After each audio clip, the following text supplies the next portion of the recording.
talaga namang napakasaya kung iisipin dahil malaki ang iyong sweldo kumpara dito sa Pilipinas. At parang ang hirap iwan ang malaking sweldo sa abroad kapag naranasan mo na sumweldo ng 6 digits. Tuloy-tuloy po yun. Kahit bakasyon ay sumisweldo ka ng gano'n na nandito ka sa Pilipinas na nagbabakasyon. Pero ang masakit doon na bahagi ay yung malayo ka sa iyong bansa. Magandang araw po. Ngayon po kakain tayo ng mangga. Dahil bihira pa ang mangga dito sa atin, Indian mango, ay masarap kumain nito. Habang tayo kumakain, ay mag-share ko ako ulit sa inyo ng ilang mahalagang leksyon sa buhay. Lalo na kung ikaw ay isang OFW sa ngayon at plano mong mag-for good na dito sa Pilipinas at i-enjoy mo na ang buhay mo. Ramdam kita. Ako rin po ay 4 na taon na naging OFW. Ako'y teacher sa Macau for 4 years mula 2017 hanggang 2021. At yung 4 na taon na yon, financially, talagang stable ang buhay ko.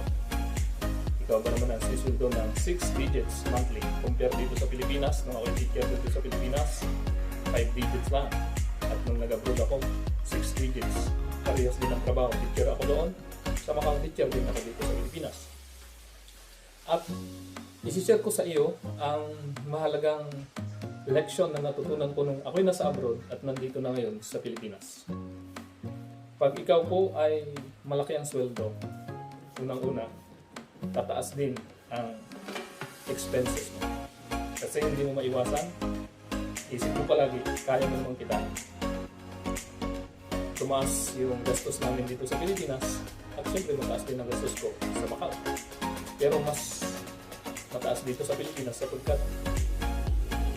syempre gusto mong pasayin ang pamilya mo, gusto mong kumita ng malaki para sa kapakanan ng pamilya mo, sa magulang mo, sa asawa mo. Sa aking case, sa asawa, sa pamilya, sa aking magulang, siyempre sa iba pang mga mahal sa buhay. Tulad ng mga anak, mga pamangkin, yung sino man ang lumalapit sa iyo. Ang lahat naman lang.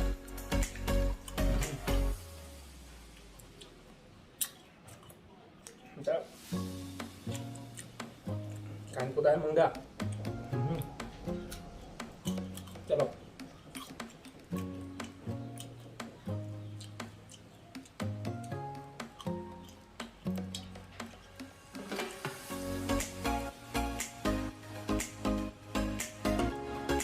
Tumaas yung gastos dahil tumaas din ang kita. Tuwing magbabakasyon ako dito sa Pilipinas sapagkat tuwing bakasyon doon, August, yun ang summer vacation sa Macau. December, pag Christmas holiday, at yung Chinese New Year, kung hindi January, February. At yung mahal na araw. So, ibig sabihin, 4 na beses sa isang taon pwede kang magbakasyon. At tuwing bakasyon, hindi maiwasan ang gagastos ka. Kasi alam na malaki ang sweldo mo at napakahirap namang hindi gumastos. At talaga namang napakasaya kung iisipin dahil malaki ang iyong sweldo kumpara dito sa Pilipinas. At parang ang hirap iwan ang malaking sweldo sa abroad kapag naranasan mo na sumweldo ng 6 digits. Tuloy-tuloy po yun. Kahit bakasyon ay sumisweldo ka ng gano'n na nandito ka sa Pilipinas na nagbabakasyon. Pero ang masakit doon na bahagi ay yung malayo ka sa iyong bansa. Napakahirap po ng kalagayan ng isang OFW na malayo sa iyong sariling pamilya at habang ikaw ay nagpapakasipag doon ay mararanasan mo ma-depress, mararanasan mong ma-homesick. Nandun na lahat yung feeling, lalo na kung mahal mo ang iyong pamilya dito sa Pilipinas. Kaya nga po ang naisip ko nung nandun po ako ay 2017 ako naka-abroad, 2018 nag-start na ako mag-isip na parang ayaw ko nang magtagal sa Macau kasi gusto kong pang matagalan kasama ang pamilya ko. Pero pinagbigyan ko pa rin kasi hindi ko pa nga naabot yung aking pangarap. Na yun nga, ang isa kong pangarap ay magkaroon ng ari-arian, 4 wheels. Kaya by 2019, naglabas na po ako ng Toyota Fortuner at yun ang regalo ko sa asawa ko. Bagaman medyo may kamahalan ng monthly interest or monthly amortization, almost 36,000. Alam kong kaya ko kasi nga kaya naman ang sweldo ko. At next year na naman, 2020, naglabas ulit ako ng L300 para may pang-business naman. At sa buhay abroad, talagang napakalaki ng opportunity. Lalo na kung maganda ang trabaho mo doon, katulad ko, na yung financial ay talagang biglang nagbago nung nasa abroad ako. Dumami ang aking kaibigan, dumami ang mga kamag-anak, ang maraming kumutulong sa iyo. Mga sponsor, sa kasalan, sa birthday, mga ninong, maraming kuya. At yung mga kaibigan mo ay kahit malayo ka, kumustahin ka at pagkatapos mo nangihitam sa iyo. And that's normal. Wala po tayong galit doon. Dahil yun po talaga ang tunay na kalagayan kapag nasa abroad ka. At ganun nga, talagang pag nasa abroad ka na, maraming magbabago. At ang isa sa malaking pagbabago sa akin ay yung financial at siyempre yung paniniwala ko sa buhay. Dahil ma-adapt mo na ang kultura ng ibang lahi. Katulad sa akin ay ang lahi ng Chinese. Medyo mababago ang iyong paniniwala. At habang ako'y nandun, ay talagang marami ang nagbago sa isipan ko at pinag-aralan ko ang buhay ko. 2019, talagang nagpursige na akong makaipon. Yung gusto ko, maipon ko na kasi ayaw ko na magtagal. Gusto ko nga noong 2020 mag-resign na ako. Pero ayaw nang mahal dito sa buhay.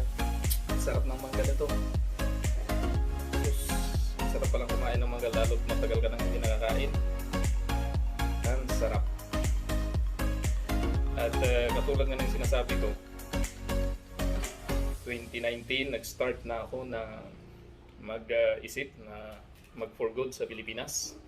Pero pinagbigyan ko muna ang aking mahal na asawa, ganoon din ang mga malapit na kamag-anak, mga kaibigan na nagpapayo na huwag muna akong umuwi kasi sayang ang aking sweldo. At yun, talagang sinikap ko na yung 2 years, 2019 hanggang 2021 ay makaipon ng malaki. Sapagkat alam ko, kapag nandito na sa Pilipinas ay hindi ko na kayang kitain yung mga yon. Maliban lang kung siswertehin ako or pagpalain yung aking business na pinapangarap. Sapagkat alam ko, kapag magkamali ka ng pag-manage ng iyong business, ay babagsak ka. Kaya bilang isang OFW, kayo na nandyan pa rin sa abroad, maging maingat sa pag-handle ng pera. Kahit paano laki niyan, pag nandito ka na sa Pilipinas, pag magkamali ka, madaling maubos. Kaya nga, kailangan talaga pag-aralan kung saan mo gagamitin ang pera mo. Kailangan pag-aralan mo na yung dati mong kinikita, pagaman hindi na ganun kalaki, at least malapit-lapit doon para hindi babagsak. Kasi katulad ko sa ngayon, talagang ramdam yung pagbabago. Ramdam na hindi na ganun kalaki. Buti na lang, ang mga anak ko at pamilya ko ay kayang sumabay. Nung medyo maganda ang kita, ayos ang gasuhan. Ngayon na medyo mababa, ay nakikisabay ang mga bata, ang mga anak namin na hindi sila lumaking maluho. Kaya pa rin nilang sumunod sa agos. Kung siguro kung ibang bata yun, ay na-depress na sila or nag-rebelde na. Pero sila ay kung anong mayroon, yun ang kanilang kinabubuhay. Hindi sila nagre-reklamo. Wala akong naririnig na reklamo sa kanila. At doon ko na-realize ang malaking pagbabago ng buhay. Unang-una, kasama ko na ang pamilya ko. Masaya ako personally kasi kasama ko ang pamilya ko. Ang 3 kong anak at ang mahal kong asawa. Pero ang negative side naman, alam na natin, mawawala yung ganong kalaki kong kita. Akala ko noon, madaling maghanap buhay dito sa Pilipinas sapagkat may puhunan na ako. Yung iniisip ko na halaga na pwede ko nang pagsimulan ay kasyang-kasya na. Marami akong pautang. Iniisip ko madaling makasingit. Pero lahat ng expectation ko na yun ay walang natupad. Ang in-expect ko noon, yung mga pautang ko ng milyon ang halaga ay madali kong masingil at yun ang pansuporta ko sa pangailangan ng pamilya, katulad ng hulugang L300, hulugan na Fortuner at yung araw-araw na pangangailangan. Pero at the year of 2022, ayaw ko man, napilitan akong ipahatak ang Fortuner sapagkat hindi na kaya talaga ng pinansyal. Kung sana nagbayaran ng aking pautang, maitutuloy yun at matatapos. Pero hanggang sa ngayon, wala pa rin. At pagkatapos nun, maraming, sabihin na natin sa ibang salita, ay kamalasan. Marami akong binayaran na hindi dapat. Katulad ng disgrasya sa sasakyan, sa business ay sabihin nilang minalas, at may mga conflict na nangyari sa business at binayaran mo yun. At lahat yun ay naging dahilan. Tulad ngayon, may mga utang ako rin. Para lang matugunan yung pangailangan namin ay nangutang ako kasi iniisip ko kahit mangutang ako, kaya namang bayaran dahil mayroon namang mga pautang na mas malalaki pa.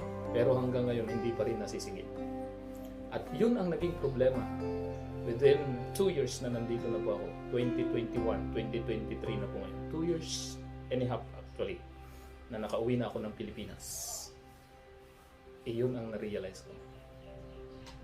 Ang buhay ay talagang kapag marami kang pera, alam na marami kang pera, marami kang kaibigan, maraming kamag-anak, pagkatapos nun ay lagi kang kakumustahin. Pero kapag wala na, mababago lahat yun. At normal po yun, hindi po dapat tayo magtampo sa ating mga kaibigan at kamag-anak sapagkat ang tao ay naghahanap ng makatutulong din sa kanila. Kaya nga challenge sa atin yun.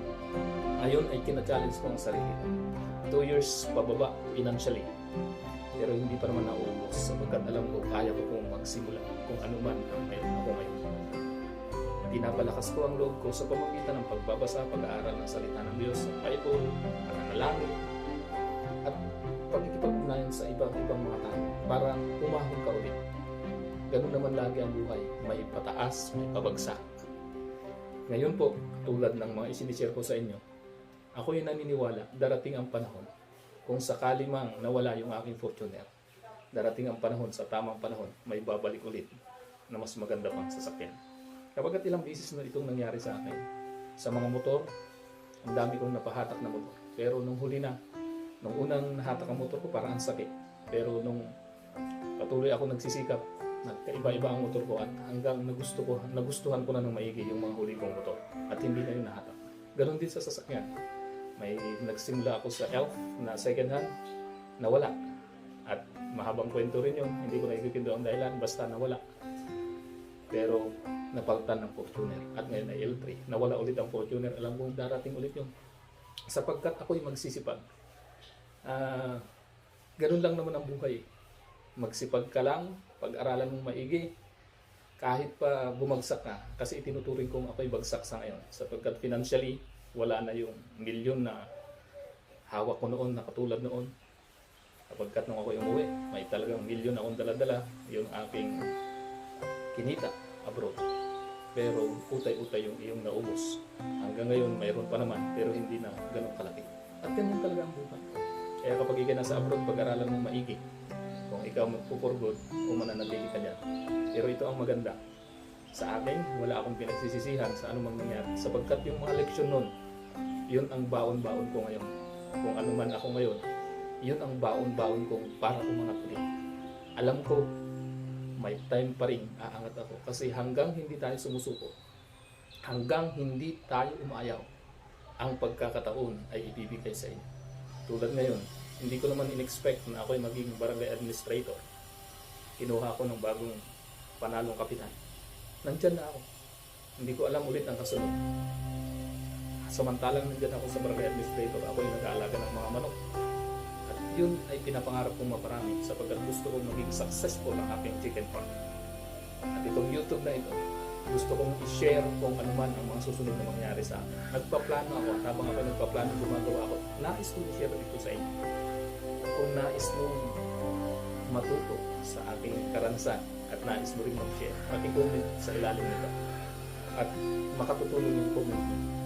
Ako po ay maraming pinagdaanan, katulad nga ng isipin mo yung financial na kalagayan na inaakala ng taong pangat ka na pero babagsak ka rin pala. At yung iba ay maaring nalulungkot na gano'n ang nangyari, yung iba ay natutuwa. Isa kong halimbawa na hindi ko makakalimutan ay nung naipost ko sa aming messenger group, aming pamilya, aming angkan, ang aking paa na nagkasugat-sugat dahil sa tatabas doon sa bukid namin dahil doon na ang aking mga manok. Ipinost ko doon sa aming messenger group. At alam po ninyo, yung isa kong uncle ay hindi naiwasang pumunta dito. At ang sabi niya sa akin, Noriel, alam kong wala nang ibang makakatulong sa'yo. Alam kong ikaw ay financially kabagsak, nahihiyakan mo ako. At alam ko, kahit lumapit ka, wala kang malalaki. Kaya nandito ako ngayon. Alam ko ninyo, bilang isang dating OFW na kumikita ng mga pasok na pasok sa puso ko yung sinabi ng aking uncle na wala ng ibang makatutulong sa iyo. Totoo po yun. Pag ikaw ay walang-wala na, doon mo marirealize na ang hirap humingi ng tulong. Pero kapag ikaw ay mayroon, napakadaling humingi ng tulong sa iyo. Iba-iba kasi ang pananaw ng tao. Pero ako ay walang sama ng loob sa mga taong natulungan ko at sa mga taong nilalapitan ko na walang maitulong sa akin. It's normal. Pero kinakailangan mo lumaban pa rin.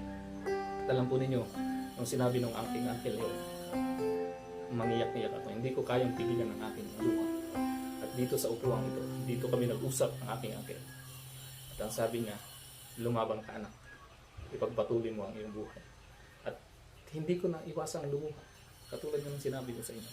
Yun yung luha na nagpaalala sa akin na ang buhay ng tao ay parang gulong nga, paikot-ikot lang. Pero ikaw pa rin ang hawak ng manibela nito. Ikaw ang driver ng iyong buhay. Kaya ngayon, ako'y naniniwala, darating ang panahon, aaon ulit ako. Sapagkat ganito rin ang mga nakaraan kong buhay. Mula pagkabata hanggang sa ngayon. Iba-iba ang pinagdaanan, may pagbagsak, may pagbangon. Pero alam ko, magiging maganda ang dulo nito sapagkat may Panginoon ako na kinakapitan. Ikaw na nanonood ngayon, ano man ang pinagdadaanan mo, alam ko na may pagbagsak at may pagbangon. Tuloy lang ang laban.